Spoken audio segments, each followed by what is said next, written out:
Chairman P T I Imran Khan نے واضح کیا ہے کہ اسٹیٹ بینک نے الیکشن کے لیے رقم جاری نہ کی تو آئین ختم ہو جائے گا۔ الیکشن 90 دن سے باہر نہیں ہو سکتے۔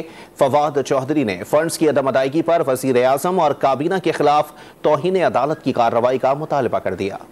Chairman P T I Imran Khan نے دعویٰ کیا کہ 90 دن سے باہر الیکشن نہیں ہو سکتے، اس کے باہر آئین ختم ہو جاتا ہے، نگراں حکومت کی کوئی آئینی حیثیت نہیں رہے گی، 90 دنوں کے بعد جو کچھ کریں گے وہ غیر آئینی ہوگا۔ عمران خان نے مطالبہ کیا کہ نگراں حکومت ہٹا کر ایڈمنسٹریٹر لگا دیا جائے جس کا کام صرف انتخابات کرانا ہو۔